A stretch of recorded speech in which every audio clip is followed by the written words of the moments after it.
un projet de végétalisation de la place par les espaces verts de la ville. Donc prescription de diagnostic, on est dans le cadre de la loi 2001 sur l'archéologie préventive.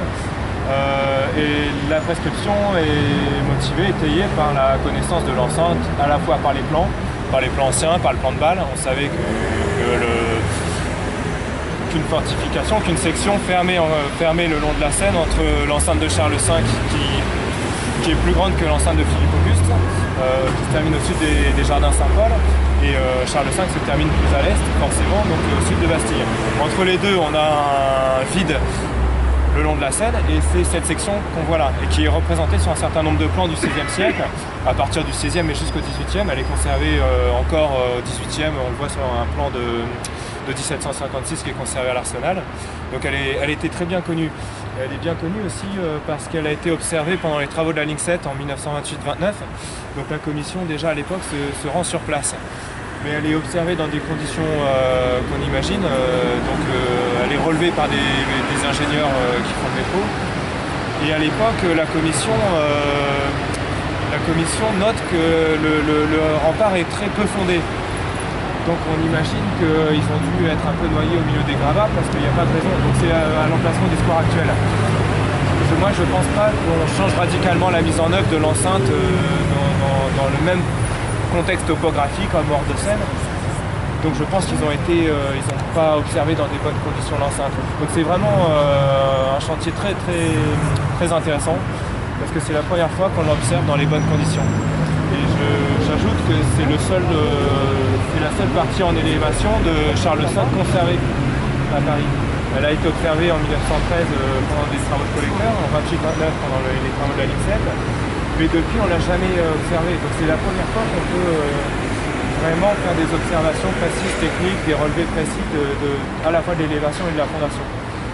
Je reviendrai quand on fera le tour sur les détails techniques, qu'est-ce qui est de l'élévation, qu'est-ce qui est de la fondation. C'est vraiment une découverte importante pour nous, pour la connaissance de l'enceinte.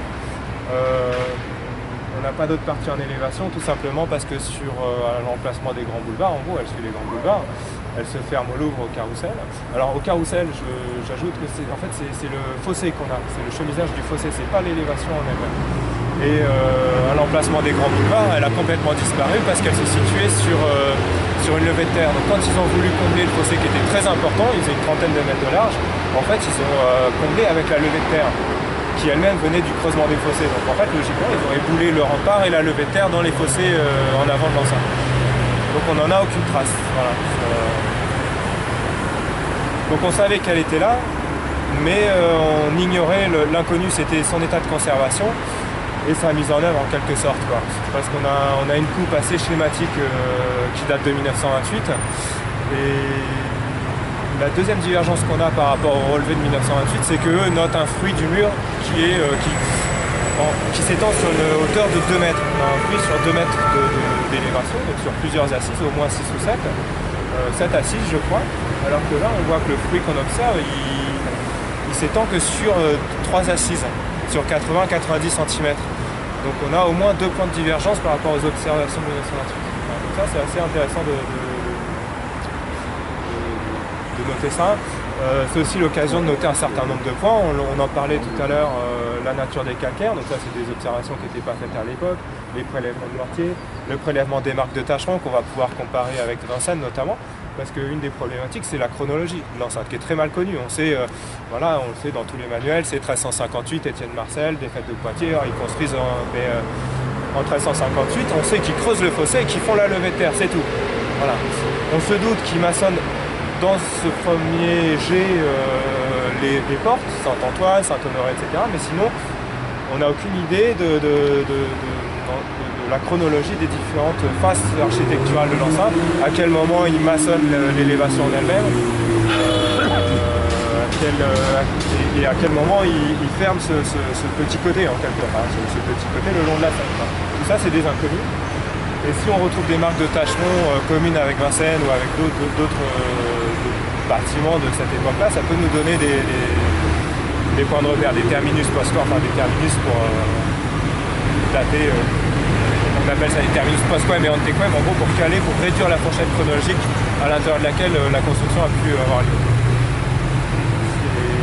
Il y Et on peut avoir aussi des éléments de datation par les remblais qu'on a fouillés un peu, qu'on est susceptible de fouiller si le projet de valorisation prend forme. C'est des éléments qui nous intéressaient assez fortement.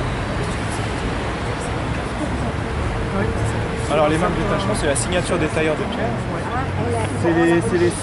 Alors on en voit, il y a un petit sablier tout en bas à droite. Et en fait tout le long, on en a jusqu'en haut à gauche, c'est des petits carrés, voilà. Alors on a deux choses, on a ces signatures des tailleurs de pierre. Et on a aussi des marques de comptage, c'est des croix qui servaient à compter des lots de pierre. Un détachement, c'est pour les marques cherchées.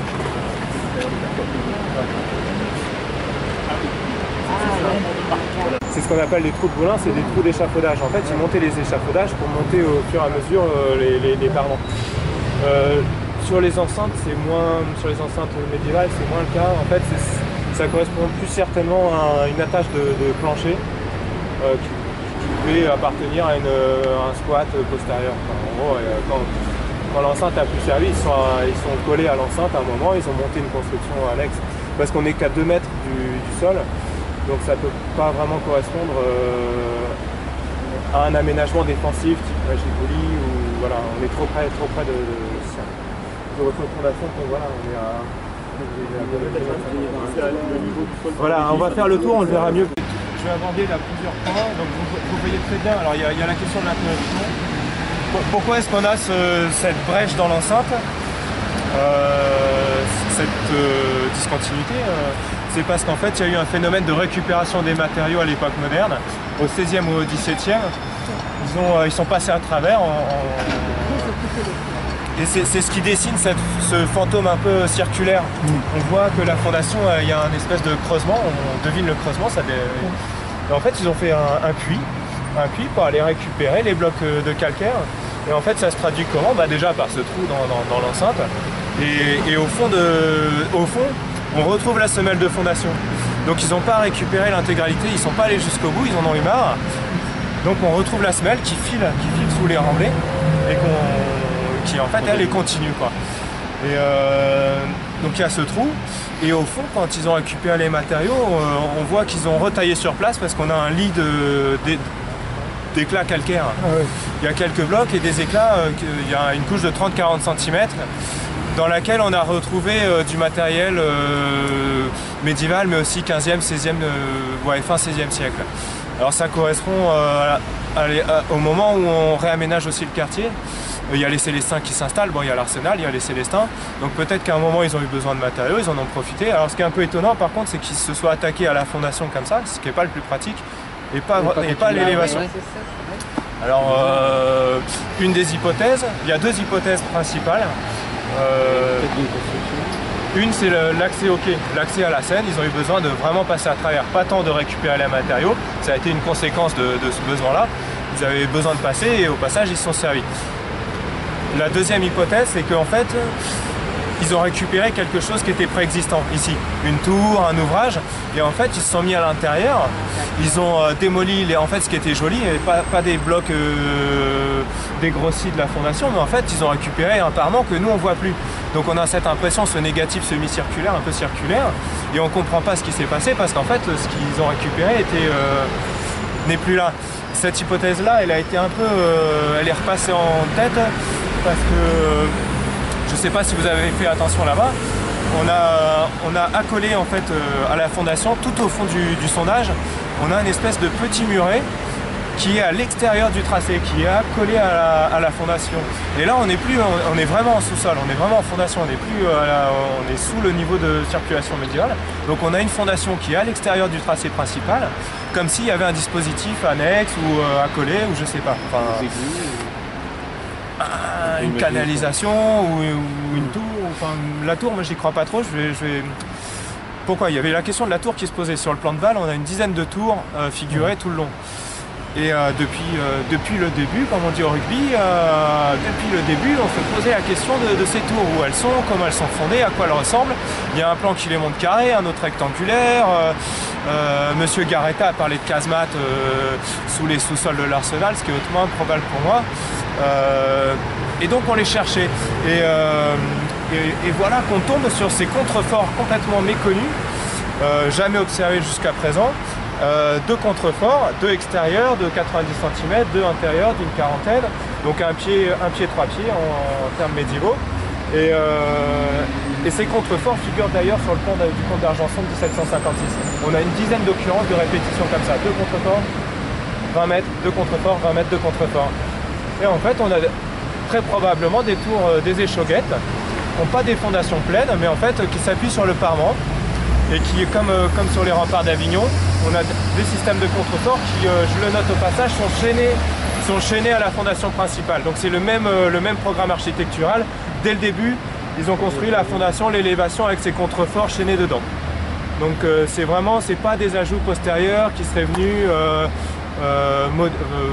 contrebalancer un effet de poussée lié à des remblais ou à des constructions annexes au 15e, etc. Donc dès le début, ils voulaient faire ces contreforts.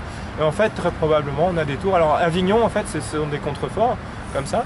Et au bout d'un moment, ils soutiennent des arcs. En fait, ils se rejoignent, les 2 contreforts se rejoignent avec des arcs. Et les arcs soutiennent des plateformes au sommet du rempart. Donc moi, je pencherais plutôt pour ça, pour placer la tour. Et là, quelque chose qu'on comprendra si un jour on y revient. Mais là, on est vraiment en phase de diagnostic. Et en phase de diagnostic, on est contraint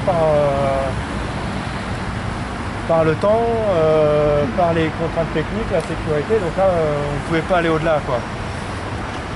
Là, on a été au maximum de ce qu'on pouvait stocker comme terre, au maximum aussi de ce qu'on pouvait remonter, parce qu'à la fin, on remontait tout à la main. Donc voilà. Et le diagnostic doit répondre à des questions, présence, absence de vestiges, leur caractérisation, leur étendue et leur épaisseur. Donc on n'est pas non plus censé fouiller l'intégralité du site, quoi. Voilà, on doit s'arrêter un moment.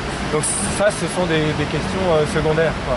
Enfin secondaires, très importantes pour nous, mais ça motive pas une ouverture concrète. Voilà. Et vous avez jusqu'à quand J'ai fini depuis une semaine. Ah, ouais. Donc maintenant, ça pose la question valorisation ou pas valorisation? La question, c'est valorisation ou pas. On est fit comme Alors, de toute façon, on va reboucher. Il est prévu de reboucher pour des problèmes de conservation et de sécurité. D'abord la sécurité, parce que le Beaujolais nouveau arrive, tout ça, donc on ne peut pas avoir quelqu'un en condition. Et puis la conservation, parce que même s'il y a valorisation, entre le moment où on va prendre la décision, on va trouver le financement, on va mandater un cabinet d'architectes qui va trouver comment décaisser de 3 mètres la place, il va se passer plusieurs mois. Donc il vaut mieux de toute façon reboucher et puis on reviendra.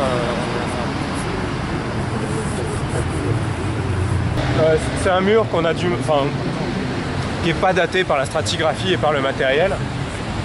Par contre, sa mise en œuvre, les blocs qu'on a dedans, le module des blocs, le fait qu'il s'aligne très bien avec le contrefort ici, pousse à dire qu'il date du Moyen-Âge, quoi. Mais c'est pas aberrant, on sait très bien qu'à l'arrière des enceintes, on a toujours des bâtiments annexes qui viennent s'accoler, donc moi j'aurais tendance à le dater de la fin du Moyen-Âge, mais j'ai pas beaucoup de certitude, quoi. Dans l'enceinte à l'époque moderne, on a eu une cave du 19e qui est venue s'installer. On a des bâtiments ici dès la fin du 18e, 19e qui s'installent sur la place. Et on avait une cave, voilà, avec l'escalier se trouvait à l'extérieur du rempart. Et on avait des voûtes, c'était une cave voûtée, ce qui explique le plâtrage sur l'écorché. Le mortier médiéval est jaune, jaunâtre, et tout ce qui est blanc, en fait, c'est du plaquage de la cave. Et qui était venu se coller, qui a repris cet angle-là, ils avaient doublé le pardon, ce mur médiéval, et en fait, ils l'ont doublé. C'était des maisons plus, mais c'était pas le CES là. Non, c'était des maisons, il y avait un café, il y avait, je sais plus, il y avait des maisons, et elles ont été démolies en 1930-1931. Ah bon? Ouais. Ici, et en 1931, quand ils démolissent les maisons, en fait, ils retrouvent l'élévation qui, elle, était conservée servait de mur parcellaire. Et elle s'est élevée à 3 mètres Voilà, ça j'avais oublié cette mention-là aussi. Donc on a une photo de la commission. Ce mur s'est élevé à 3 mètres de là-bas, et il y avait 3 mètres plus haut. Voilà. ça a été abattu, Et ça a été abattu à l'époque. Ouais. Ah,